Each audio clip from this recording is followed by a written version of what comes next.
Hey everybody, welcome back to another podcast with me, Warren Werbitt. Today I am super excited, really excited. I have Mitch Joel on as a guest. Hello, Mitch. Hey Warren, good to see you. Always good. I don't know what's shinier, your head or mine. Probably mine. I don't have good lighting here, but Okay, perfect. Okay, I'm going to read just a quick one-page bio because I think everyone that's listening on the podcast should know who you are. I'm not that great a reader, but I'll try to do my best. Today, I'm absolutely thrilled to welcome a true visionary, a thought leader to the podcast, Mitch Joel. Mitch is the co-founder of ThinkersOne, a groundbreaking platform that empowers companies with personalized and bite-sized thought leadership from some of the greatest minds in the world. Over the course of his remarkable career, Mitch has been celebrated as a digital expert, community leader, entrepreneur, investor, passionate speaker. He's also the best-selling author of his book, 6 Pixels of Separation and Control-Alt-Delete, inspiring countless businesses to embrace innovative and transformation. Mitch's career spans nearly 3 decades in the technology and media industry, where he has worn many hats, publishing music magazines, launching a record label, building sales for one of the first search engines, ultimately founding and selling his own global marketing agency to WPP, one of the world's most valuable marketing firms. In his role as president, he led a team of nearly 3,000 people across 25 countries. He's a sought-after keynote speaker, frequently sharing his expertise with organizations like Google, Walmart, Lego, Shopify, Microsoft, and countless others. Since 2005, Mitch has delivered over 40 keynotes a year, and since the pandemic, more than 200 virtual presentations leading brands worldwide. 2 leading brands worldwide. As an advisor and an investor, Mitch is at the forefront of cutting-edge industries, including, important, artificial intelligence, MarTech, blockchain. He's been named to the prestigious lists of Canada's top 40 under 40, Dr. Marshall's Goldsmith's 100 Coaches, and Thinkers 50 Radar Class of 2001.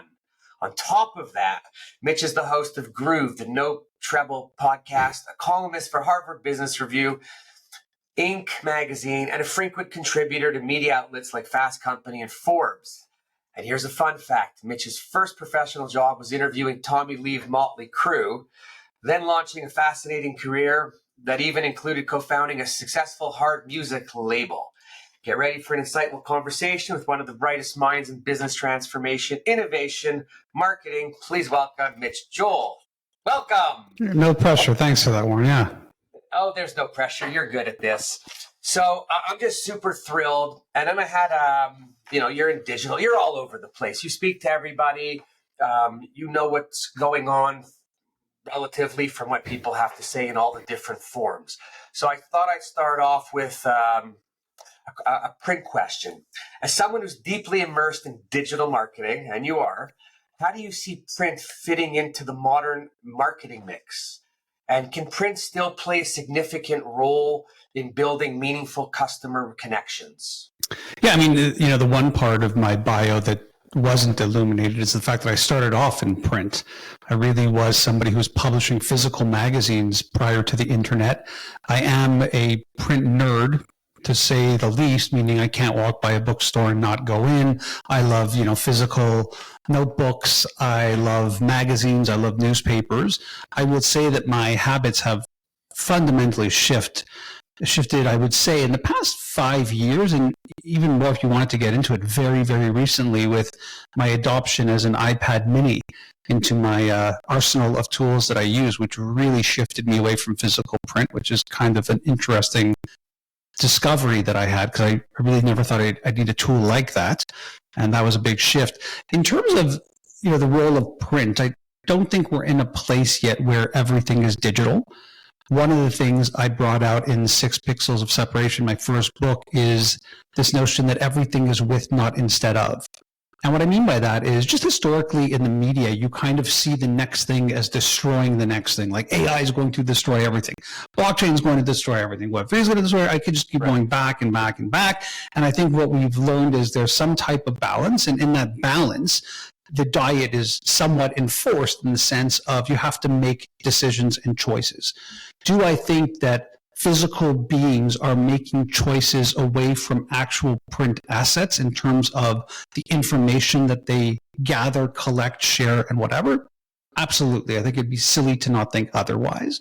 Do I think that that means that there's a devaluation of print assets? Maybe in terms of actual ownership and consumption, but not in terms of just the physical space.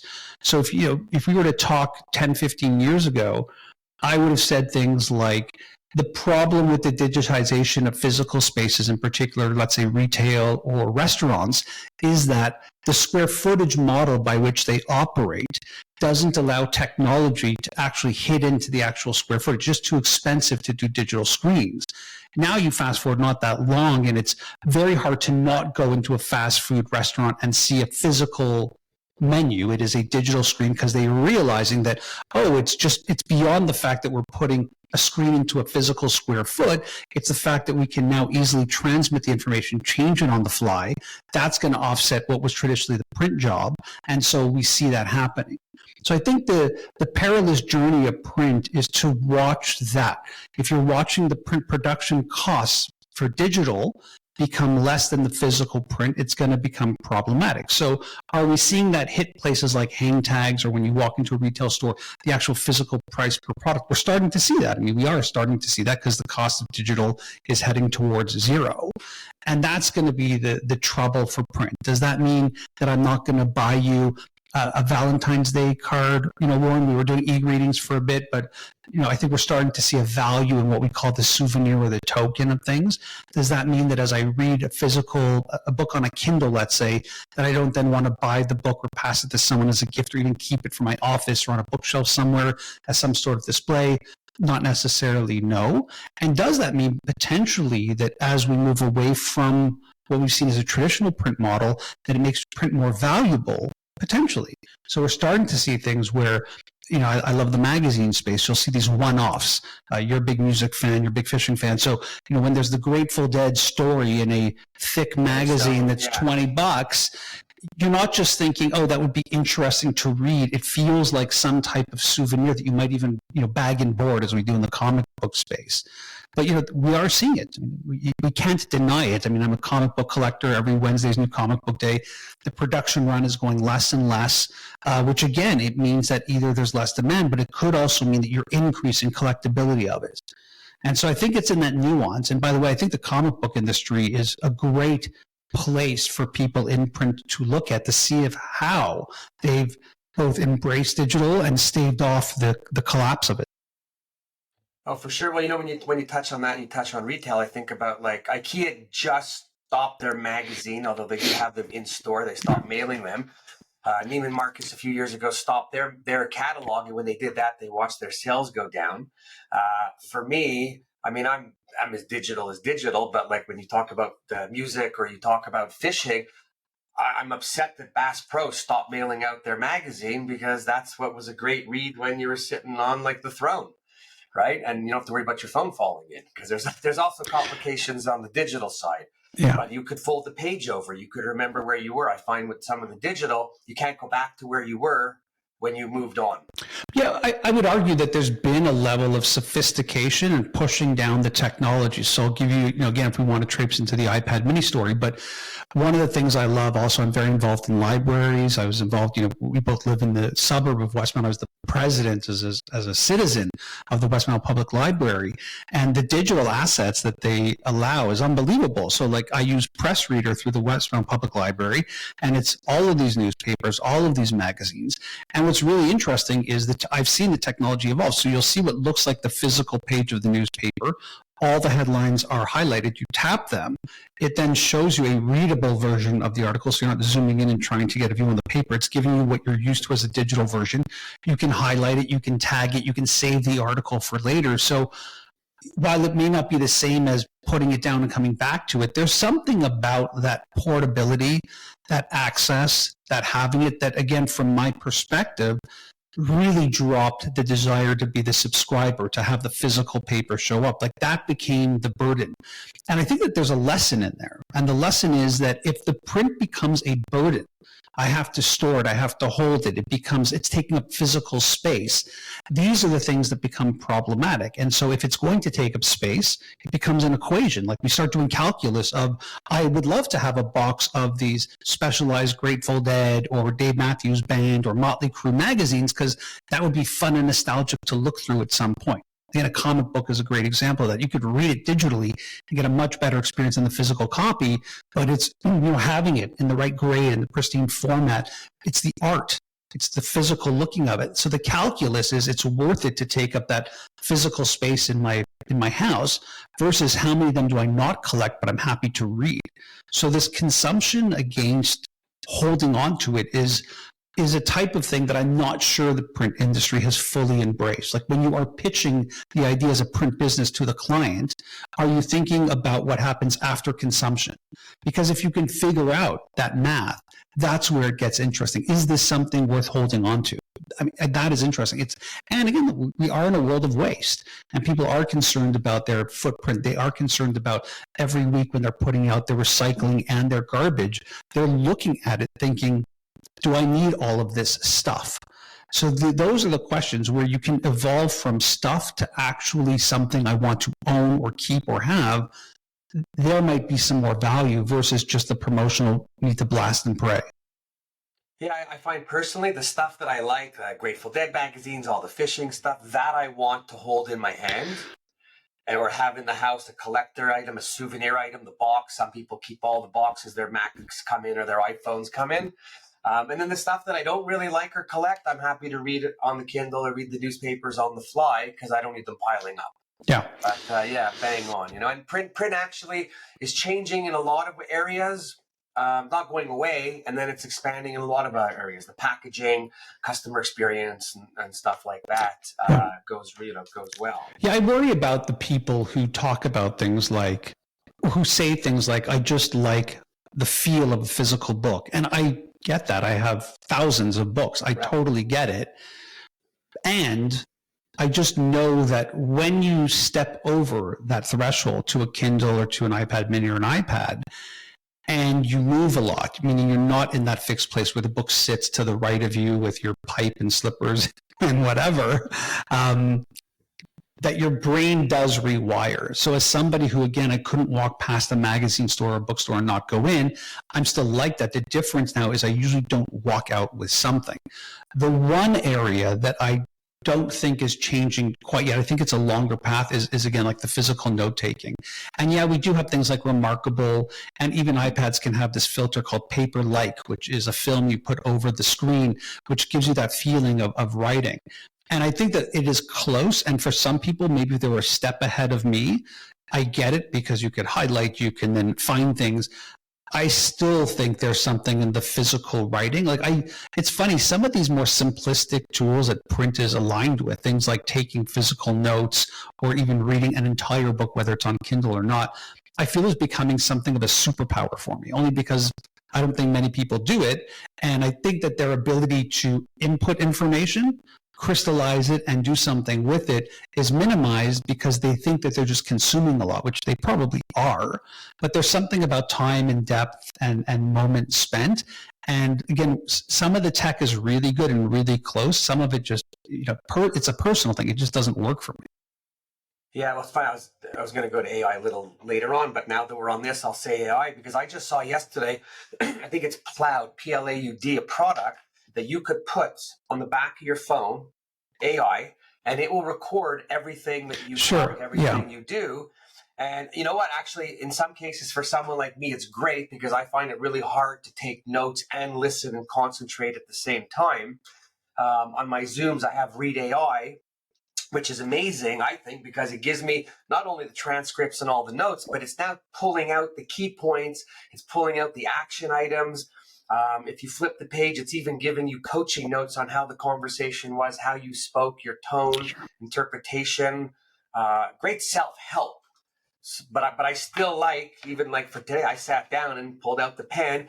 Maybe because I'm a printer, I like writing on paper. Yeah, and again, I don't think it's an either or. I think it's an everything is with, not instead of. I think people who were steeped in this, like my line now is you and I are similar in age, like we're the olds. And so we look in a certain way, even though we want to be modern and progressive, as a world before. Like we're still, you and I are still digital immigrants. We're not digital natives. You and I are still people that had a very fixed education system versus now where there's more progressive and different styles of education.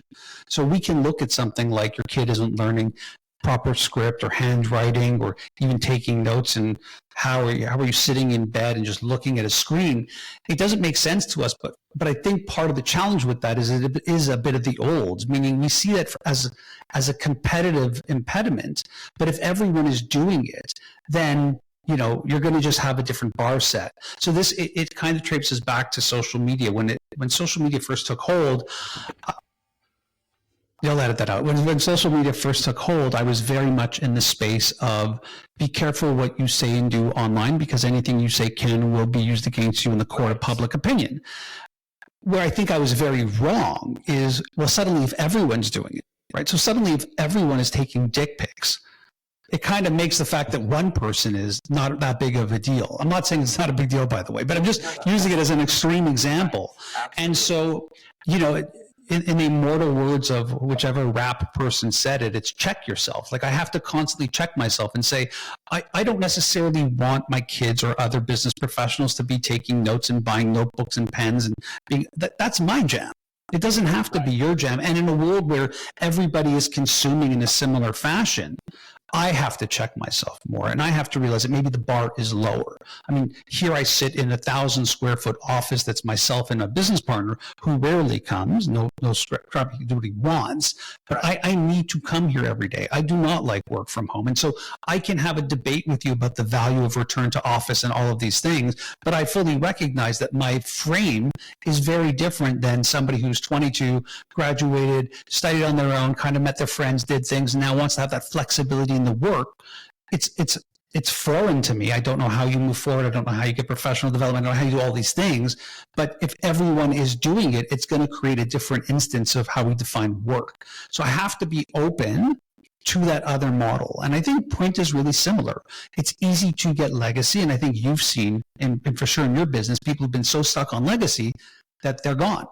And then you've seen others who are thinking more progressively and saying, well, perhaps overall my business is going to get smaller. But if I can find specific areas, maybe I can charge more or add more values or more services and figure out within that what a new model of an integrated print can look like. Because look, we can't deny it. Everywhere we look, we see assets of print, but we also can't deny that the cost to do it digitally and then the ability to update it and keep changing it and doing it creates a limitation to the physical print. And so you have to figure out those instances. And again, if I go back to comic books, I think it's a great example. So every week you'll have, let's say, an issue of The Amazing Spider-Man. They do variants now. And the variants can be just a different cover art. So they get different artists to do different covers. So now suddenly, if you're a nerd, you'll buy all 5. If you're not a nerd, maybe you'll just buy the one you like. They'll then do premium. So they'll do it on a more cardboard stock, or they'll do a foil, or they'll do something, or they'll even do sometimes X-rated ones, which is a different segment, and charge premiums and premiums and premiums. That can work, I think, up until as long as you don't abuse it and go crazy with it. Right. But then they start experimenting with, you'll know the word, I think it's called lenticular, where it's kind of like a moving. Yeah. So then it's like, and as a collector, if you're hearing that within that it's a smaller print run, it becomes more interesting to you. If a comic has a runaway success, they'll do a second printing. So what's interesting in that model is sometimes you'll have third, fourth printings that are worth more than the first printing, because the third printing was very limited in its run. They were just trying to get the last swath of people who didn't buy it. All of these models, I think, are really interesting. The challenge with it is you typically are in a business of mass, especially in print. And if you can't realize that maybe you've gone from mass to niche and figure out the niche and expose it, that might be more problematic. Yeah, well, it's funny that you say niche, because I'll tell you what I've seen happen in print is we've gone from volumes down to shorter runs. Right. And in the shorter runs, and of course it's gone to a digital printing. Everything's digital today, be the screen or the technology used to print. And now they've come out in the last few years with digital embellishments. So for hot stamping and UV varnishes, etc.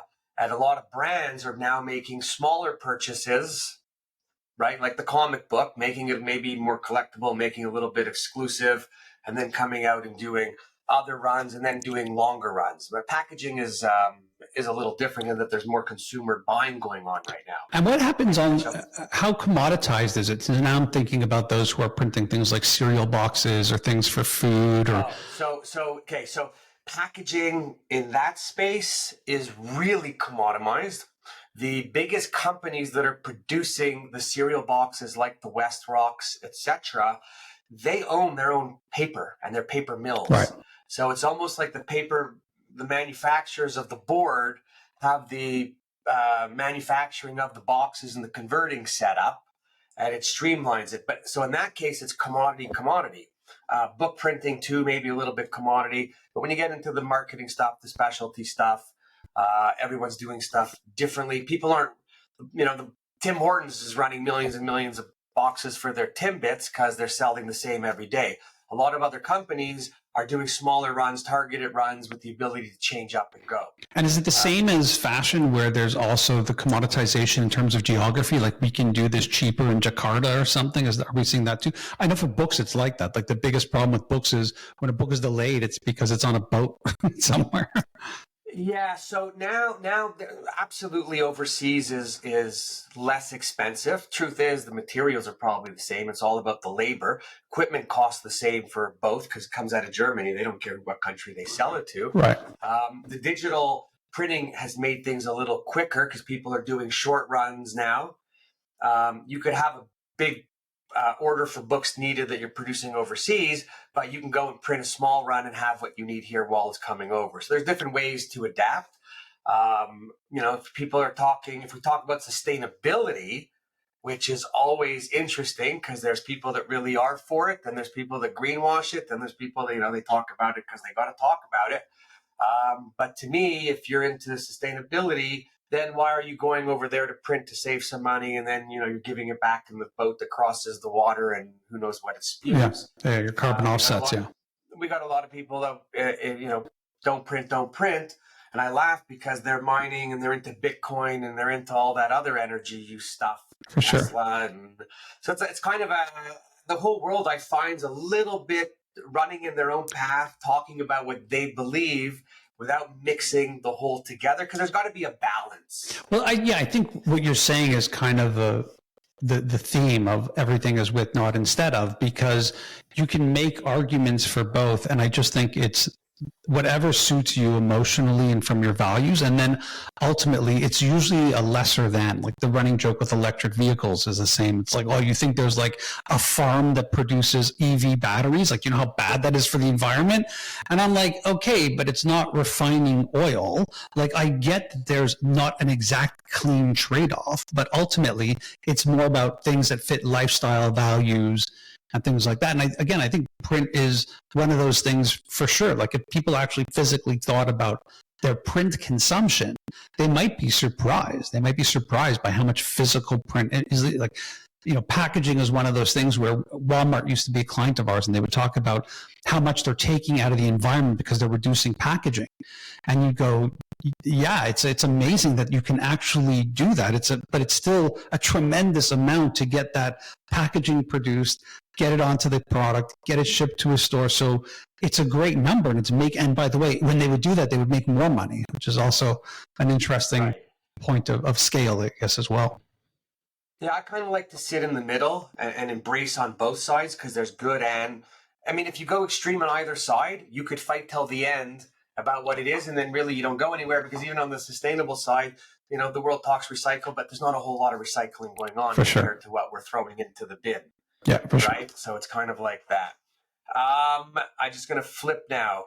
In the book, and your books were great, by the way. Maybe, I have one too, just wanted to catch up. I have one more to write if I want to. Yeah, it's not hard to lap me. I haven't written one in over 10 years, so it's not hard to lap me for sure.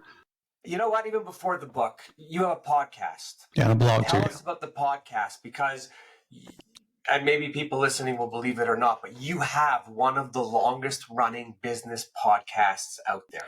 Yeah, I would add in the word consistently, meaning I started it over 18 and a half years ago. I publish every Sunday.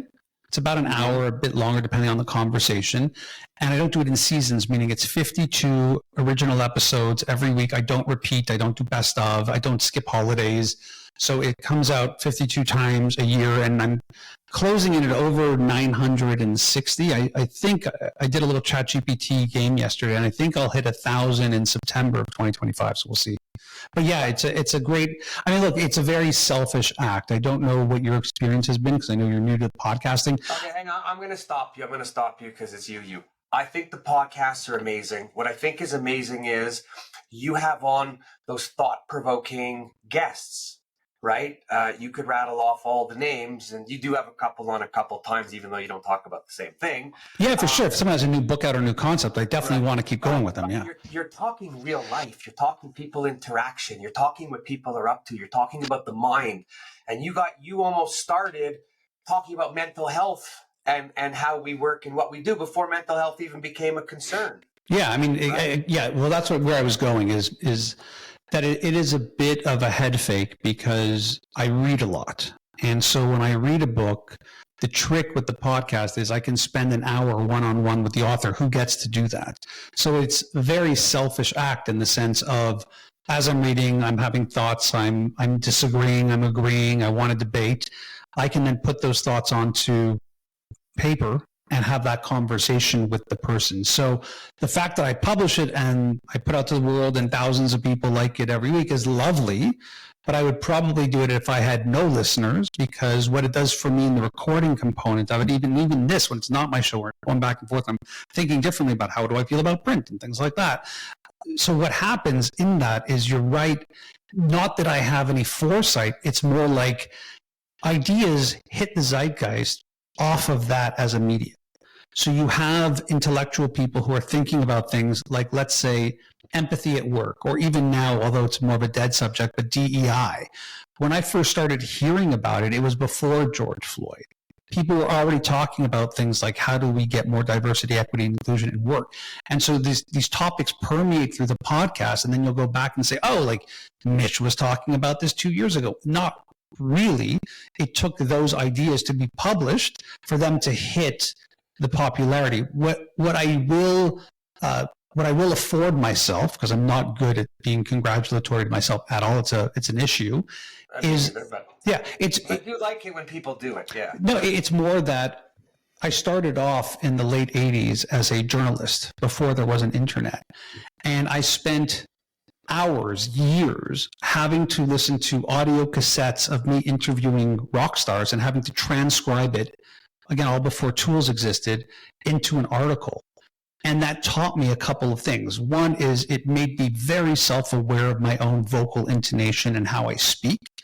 Ums and uhs and rights, you knows, and to the point now where when I edit people, I want to throttle half of the guests on my show because I can't believe how they do it, but it's not their fault. They just are not as engaged as I am in hearing it and understanding it. So one is, I think it's given me a skill of communication and a training that is now decades long that you could diminish. Oh, Mitch sounds smart, or Mitch speaks well.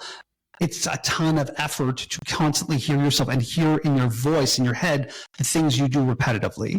Two is, when you are in the business of rock music journalism, you typically will sit in the lobby of a hotel and be called up like a cattle call, and everyone's got 15 minutes with some celebrity. And everyone's going to ask them the same questions. Tell me about the new album, who produced it, talk to me about the tour. And I realized quickly that if I was third or fourth on the dais, they're very bored.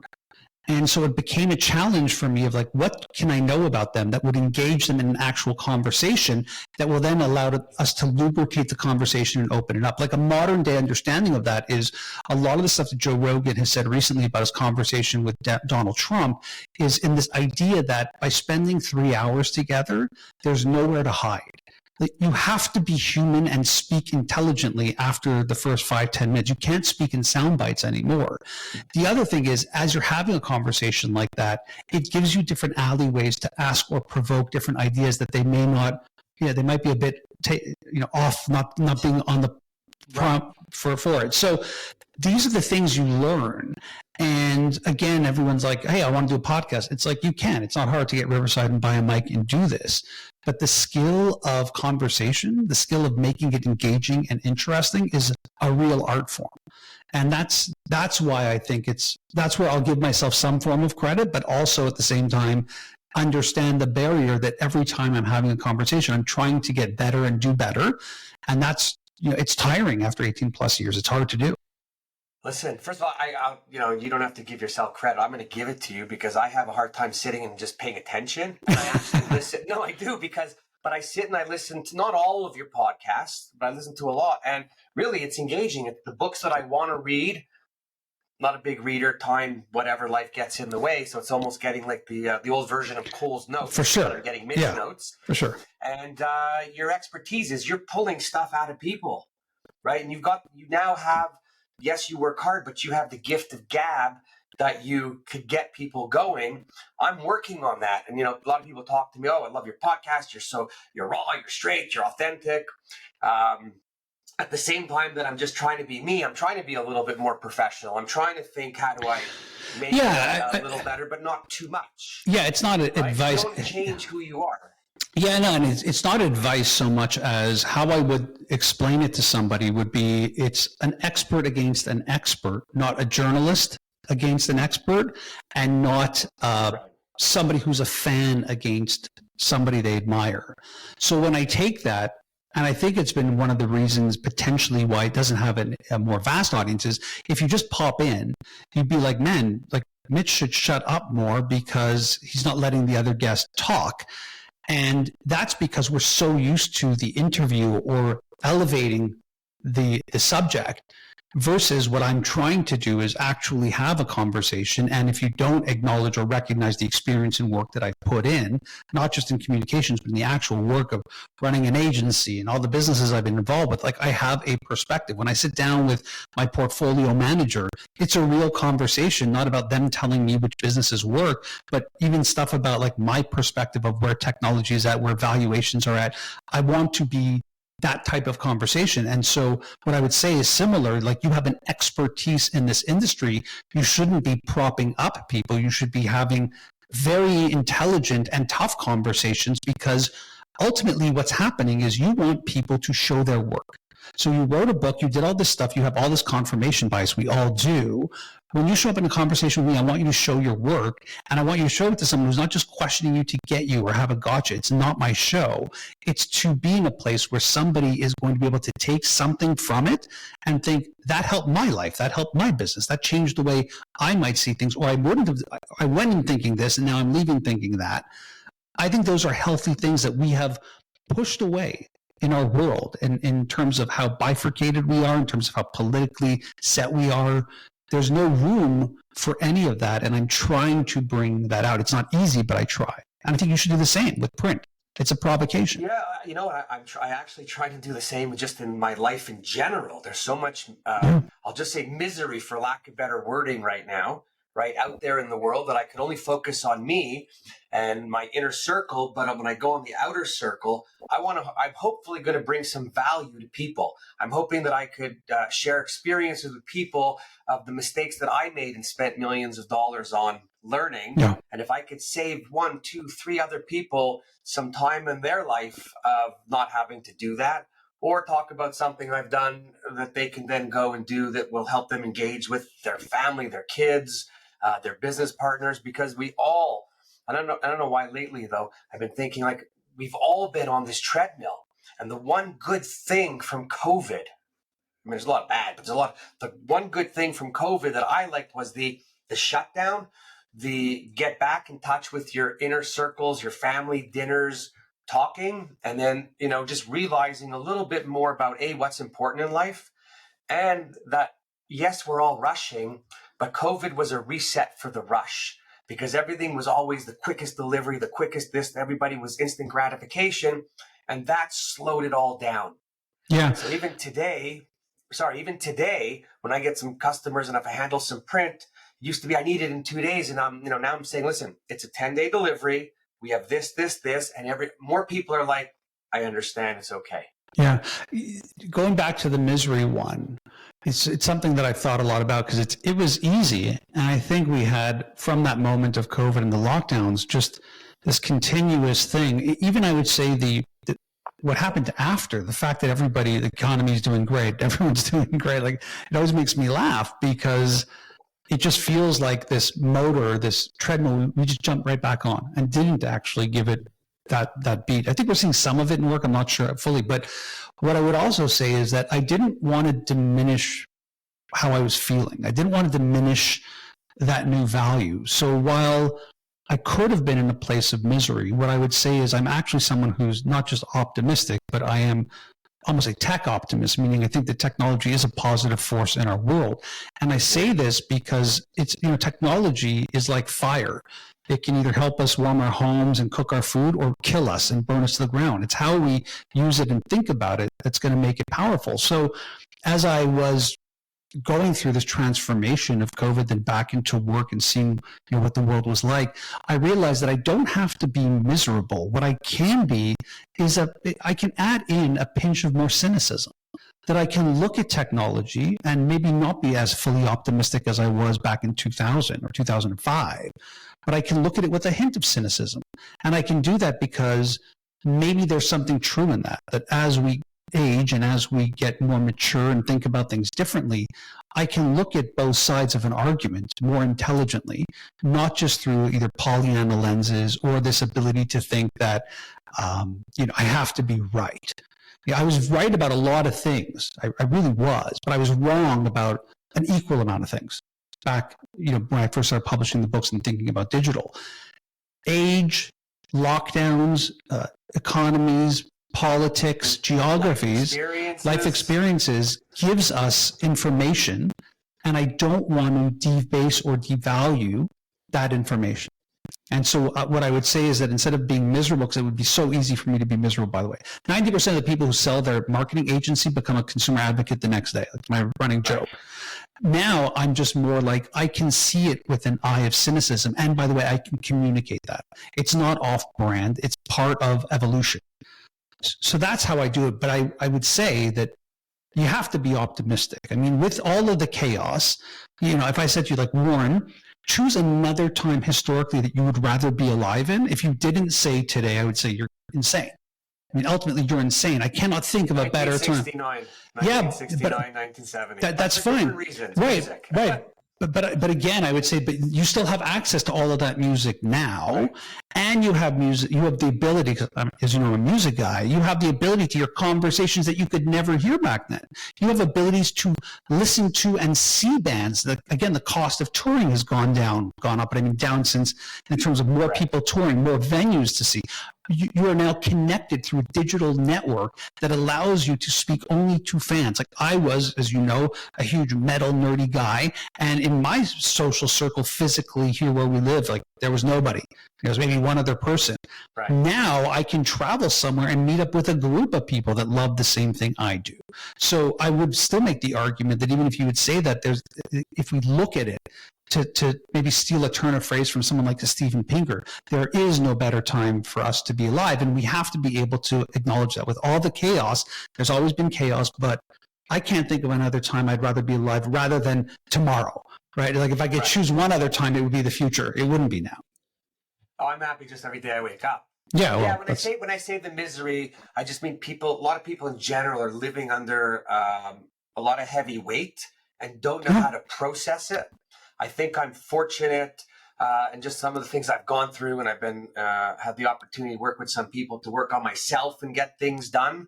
But it's a lot of work and it's hard work, and then you don't really want to forget it. And then in my case, I'm trying to share with some other people to give them that little bit of comfort. Yeah. Right? Because what we learn from others, and we can't stop learning from others. Yeah, and nostalgia is a good and bad thing. I mean, we see print is famous for nostalgia. It helps us. It gives us emotions, but also lamenting that times were better here. You peaked in high school, or it was so much easier when you came out of college and had your first job. Yeah, all of that is true. And it's also true that today you could start a business on Shopify.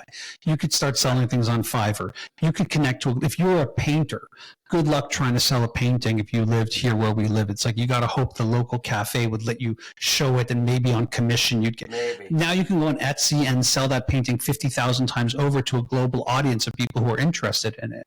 There are so many alternative ways to generate income, so many different ways to build a business.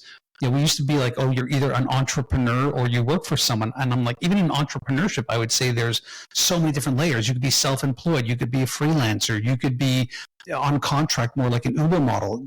So I do look at it and go, yes, with all of that, take a deep breath, step back, and just think about all of the ways in which you can generate that we never had before. It's an incredible time for that.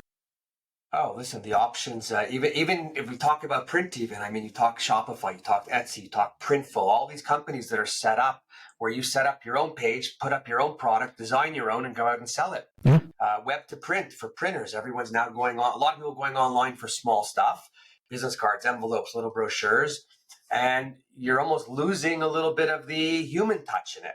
Yeah. And some people don't want, it's funny. I was at an event in Calgary. I was speaking last week and somebody said to me, do you have a card? And I realized I haven't had a card for a decade. And it's not because I probably have binders of business cards that I kept because I just kind of have them. But again, as a tool, maybe we don't need that touch point. Again, that's where it's things like that where I'm always thinking, are we in the right headspace for what we need to do? So when it comes to the business card, I have a business card. Everywhere I go, I have a card. Why? Because I am in the world of print. And if I don't have a card, I feel I'm dissing print at every level because you got to start somewhere. But in having a card, my card is special.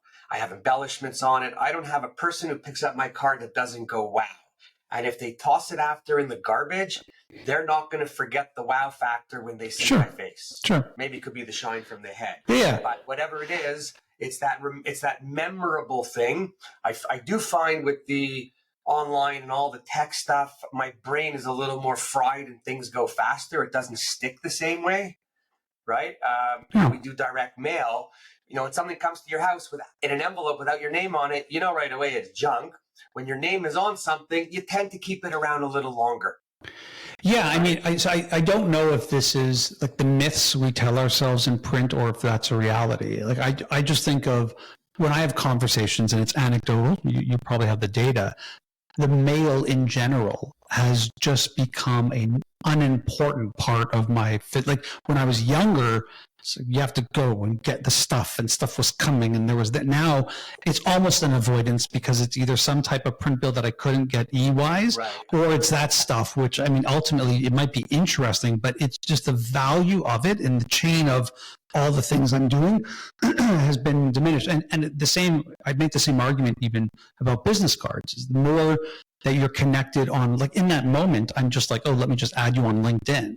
And I can see when I get on the plane or I'm back at the hotel, so much more information, so much more connection where I feel like the building of a connection, of a network, it happens at a better scale because within that I can say, oh, I noticed on your activity you did this. Have you checked out this? Or you should do that. So again, it's a different thought process. And I always, when I think about business models, whether it's print or others, that's where I want people to think more. It's like where in the value, if it was like number 2 in my day, if it's gone to number 6, I don't think you're going to make it a number 2 again. I think the question is how do you make it a relevant 6?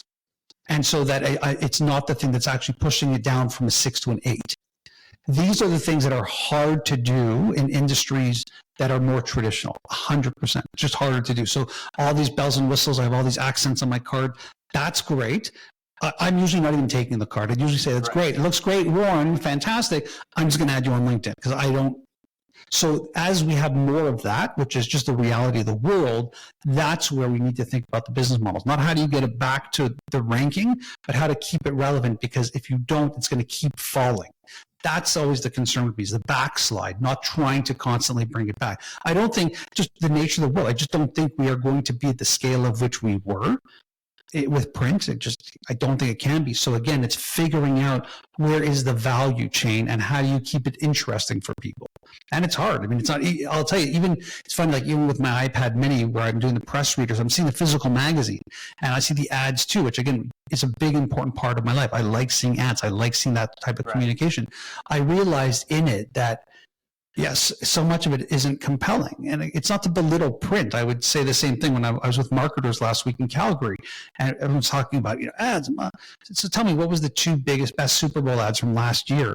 And it's like Ghost Town. I'm like, it's a problem.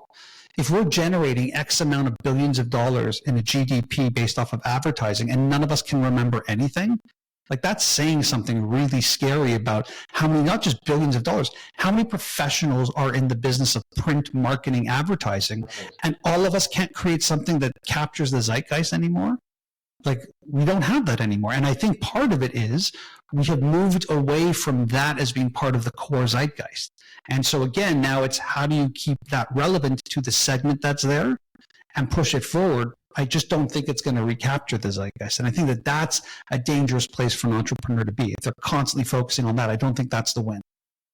I just think there's so much stuff out there, content, call it Of course. what you want, that it's like, how many more podcasts are there? How many more how many videos are uploaded on YouTube every day? Yeah. 500 million hours of it, or yeah, but look, how many songs are there? How many songs are there? How many? Oh, yeah, and by the way, look at it. I always say, look, the best example of like framing for that is look at movies.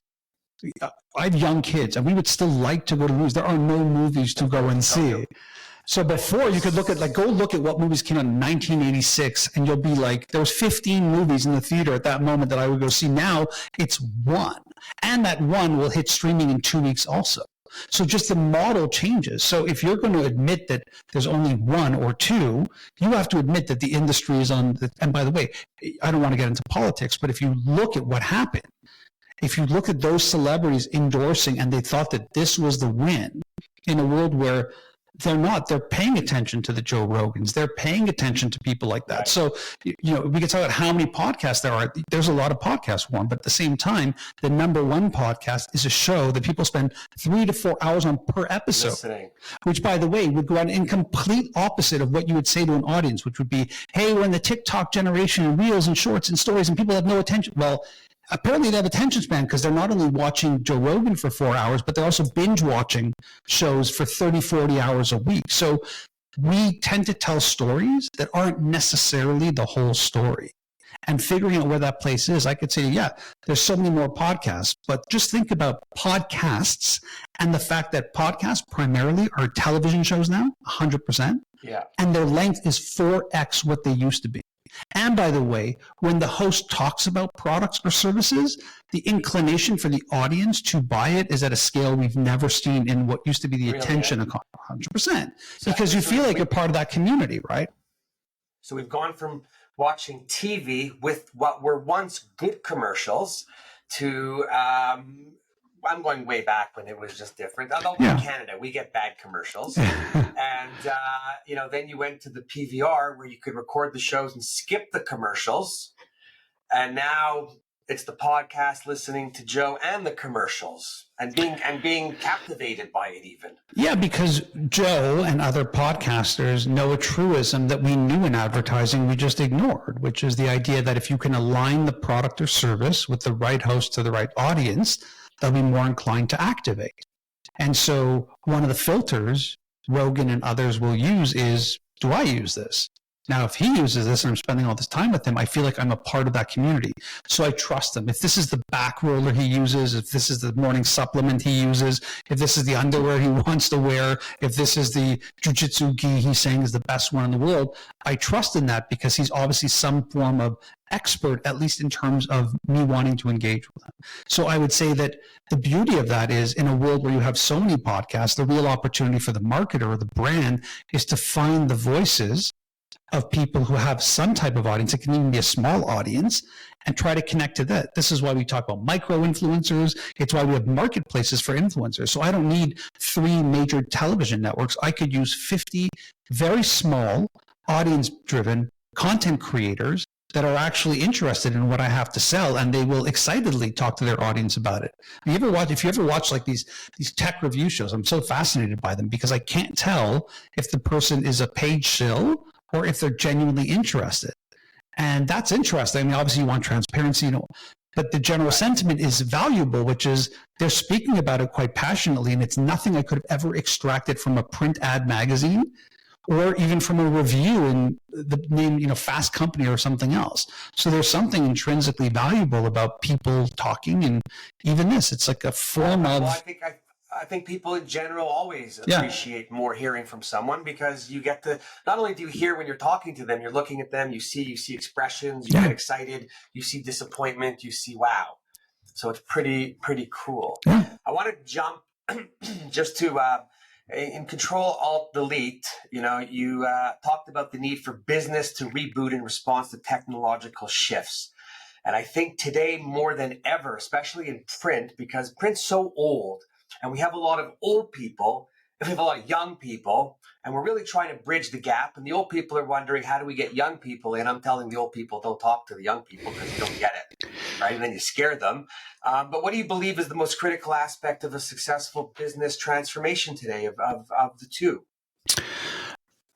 I don't know if the answer is like, this is what we do and how do we attract new people to it.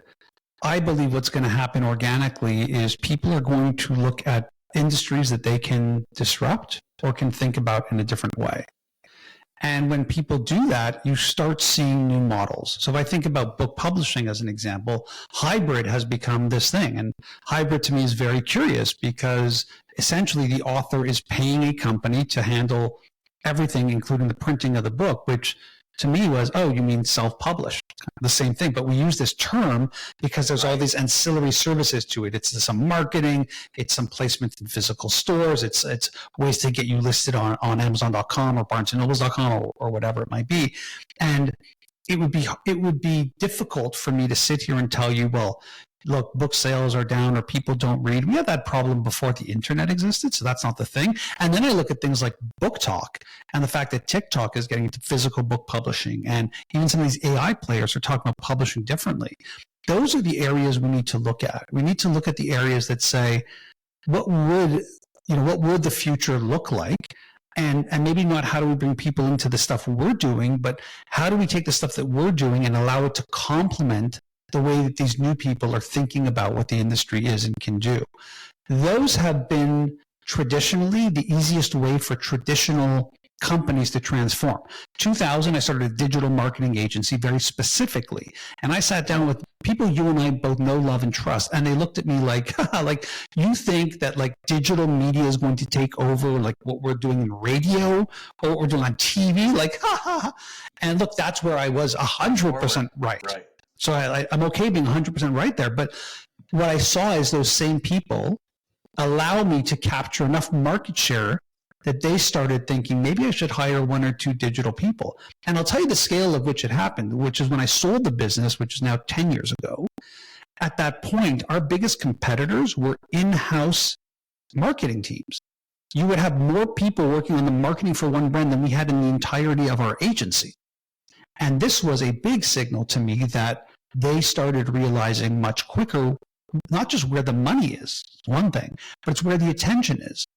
And again, why I love the marketing industry and why I think it's so germane to your question is the marketing agency business is completely driven by where the attention is, eyeballs. What if print was like that? Like, what if actual printers said, well, actually, where is the attention? If it's not on this thing, you're going to drop in a piece of direct mail. Where is it? And then what does that look like for me? Like, how do I build another division, acquire a company, do something, make it more material? Maybe 1 + 1 can be 3 somewhere. I don't know what that looks like, but it could be. That's where I see the transformation happening, not in the generations. Because what I thought I was going to answer is, I've had Seth Godin on my show countless times. He's a brilliant marketing guy. And you'd always ask Seth, like, so what has to happen in this traditional industry where it's older? And he would just candidly say, they have to die. Not meaning, we have to put them in the coffin, but meaning they have to go, some of them will die, some of them will age out, some of them will retire, some of them, but meaning what has to die is the ideology of it. And we see this across everything in political spectrums too. Your ideology, you have to be, I always think back to like, why did I start the agency? And not in terms of finding the answer, but in terms of any other entrepreneurial endeavor that I think about. And then I realize if I don't have the same intimate like thoughts of what I think the industry needs, it's a commodity. And I don't like the commodity business. And the other thing I really don't like, which I think might be a provocation in the printing industry, is any industry that's also driven by a lot of middlemen. That's very dangerous. Like, that's the first thing digital disrupts, is that. And so if you said to me, like, where would these young people be? I would say look at all the aspects of the print industry that have some form of a middleman, and that's exactly where you're going to see the cracks. That's exactly where you're going to see someone saying, I can bridge that, I can get rid of that, because there's an efficiency with technology that can probably circumvent that. Yeah, and we have a lot of that happening. There's a lot of people getting cut out as things come together. Of course, technology does that. Selling. You still have a lot of print brokers. There's less print brokers because people can go direct. Is it good or bad? It's probably a little bit of both. But it's good. And also, I would not diminish the concept of it's good enough. So, and again, it's a tough thing to hear, because typically what I would say is you want to be remarkable and outstanding, and you do. But in certain aspects of the work, it just has to be good enough. Like, I never touched HR because we had some employees where at 4:58, they're packing and walking out the door. Not that there's anything wrong with that, but it took me a while to realize that if I'm employing people with the attitude that they're going to think like me, the entrepreneur, I'm the problem, not them. And so it's like, are they good enough? Meaning, are they doing the things by which we're paying? Are they excelling? Are they delivering? Do we work well together? Are we getting value?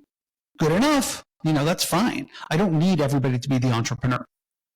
No, and I was going to say before with COVID, the one thing that came after is we have to look at people for their output, not their time put, because our older than us, what was that phrase people used to use? Well, I paid my dues, right? Who came up with that?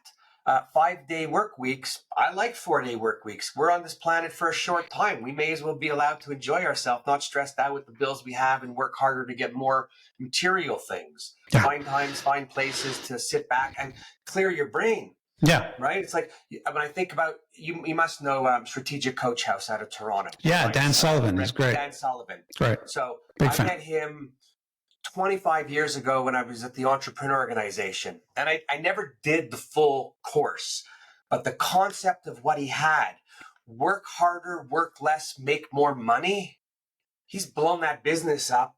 And I think every entrepreneur should have that. And simple little things. You go on vacation, no business books, nothing related to I don't know about that. But I like the idea of, no business books related to your business, maybe. Yeah. But you could still learn. You're making calls, close the door, no one should interrupt you. If you leave your door open, people line up outside your door, you don't get anything done. Yeah, no, for sure. I mean, look, it's a really crazy world. Yeah, I mean, my big thing was similar to pay your dues. My big one was, it's nothing personal, it's just business. I'm like, listen. Right. I'm here 8 to 10 hours a day, not playing with my kids, not doing what I love, or I'm doing what I love, but I take it very personally and very seriously. So that also, like these, I think there's a lot of very traditional axioms that got very tired over time. And what I would say is, like, my replacement for pay your dues is not that. My replacement is just professional development. Like, what are you doing to be that much better that when you leave this office and go to a competitor or someone else, that you have a delta? That you're not just, because by the way, like in the world of AI, that's what AI will eat for breakfast, is just the normal repetitive stuff. So you always have to be figuring out how you're deltaing that professional development for sure. I think, what you just said, AI is just forcing everybody to move a little quicker and stay on the ball. No one's losing their job to AI. You're going to lose your job to someone who knows AI better than you. Well, I don't know. No, I think you are going to lose your job to AI. I think that will be a reality. But the general, like when the computer came out, everyone thought they were doomed. There's computers and there's more people working on them. So AI will create other avenues for people to do other things. It's not going to wipe out the entire world of no one will have work. We'll see. We'll see. Yeah, we'll see. I mean, I could go to the mat with you on that one. That I think the danger of AI right now is to assume it's going to act like any other technology and how it's changed society. When we're introducing a concept of some form of superintelligence, and by the way, whether we hit AGI or superintelligence, I don't even care. It's already better than most people. So it's already at that place. So when we say that, I'm not as comfortable making that type of statement as I would be with other technology. This could be the one that makes us, any technology that drops productivity, the cost of productivity down, and this could bring it to zero, could have massive implications for society and the economy. So it's the one where I'm still not sure about, but it's a debate for another day, I'm sure. I go with what I said, because if I take the other way, it's just way too depressing, scary, and creates more anxiety. And I think there's enough anxiety out there in general. So I encourage people to learn a little bit, be a little comfortable with it. Even the basics of just using ChatGPT to write I had to write something to someone, and I was in a really bad mood and I was angry about something, and I put it into chat, and it was a beautiful tool because I prompted chat to get the point across, but not to have the anger and the emotion that I had. And it wrote a beautiful little note for me that got the point across in a nice way. Yeah. Right. And I thought, oh my God, I just saved someone wanting to kill me after that one. Yeah, for sure. So you got to find the benefits of it.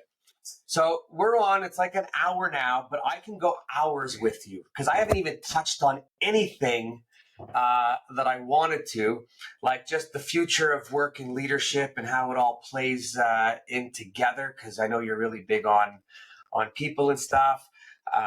Your personal branding with 6 pixels of separation. You emphasize the power of personal branding. I personally didn't know what was happening, but when I had that first video, Printing's Alive, and everyone was laughing, and I was loving the notoriety and going around and being the video guy. Fast forward 6, 7, 8, 9 years after that, it occurred to me that I was in the process of building a personal brand. Yeah. And it's just continued. And, now that I don't have the printing company anymore and I'm still involved in print, I have a name and a reputation. Hopefully most people still like me. But I think more people need to think about their personal brand and how they want to be portrayed or how they portray themselves out there to connect with people. Yeah. I think you've done an amazing job. Yeah, again, I think that when you talk about the access of technology, it's your ability to, in text, images, audio, video, short form, long form, recorded live, be able to project out into the world your thoughts and ideas. And so, what I would say is, in the interest of time, that maybe we could just agree to do a part 2. I'd love to talk and tackle those subjects for sure. I would love to. Yeah, we should. Okay. But before I say my final words and thank everyone, I want you to take a minute and give a little pump for ThinkersOne and what you've created there, because I think it is awesome. Yeah, it's a cool idea. So the idea would be that in any of your meetings or in conferences, you'll go to a conference and you'll see people do public speaking like myself. A whole bunch of thought leaders are out there. Typically, they are not accessible to your everyday meetings. And so what we've done with ThinkersOne is we've essentially digitized the relationship so that you can go in and on your credit card, literally book some of the world's best thought leaders to pop into your next meeting or your lunch and learn. And you can access them in 2 ways. One is live, so they'll pop in for like an Ask Me Anything, just hang out with your team. All of the experiences are about 15 minutes long. And the other way is that they'll record a video just for you and your team based off of topics they've predetermined. So again, everything is unique. Everything is created just for you. It's just for your team. And it's just a way to make all these great thought leaders accessible to more things than just the annual conference. Yeah, it is. I think it's great. So for everyone listening, I'm going to post all that information when the podcast comes out. So you can go check out the website and do all of that. I'm just great conversations. I'm smiling because there's just so much more, but I'm going to take you up on that part 2, maybe 3 and 4. Me quarterly. We'll do something. I'll be your co-host. Yeah. Yeah, I'm good. I'm good with that. I can always take on somebody else. And when I have weeks off, maybe you'll cover. Yeah, I'll just cover. Exactly. Right. To everybody who's out there listening, I really, really hope you enjoyed this session. It's not the normal print conversations that I have, but I wanted to bring in somebody special. I wanted to bring in somebody to hopefully give you an opportunity to start thinking a little bit outside the circle that you live in and to see how big the world is. If anybody wants to be on the show, let me know. If you know anyone who should be on the show, if you want to share anything, do let me know. Mitch, once again, thanks so much for your time. Everybody else, you know me, I love print, and I will continue this and to spread the word. Tune in to the next one. Thank you.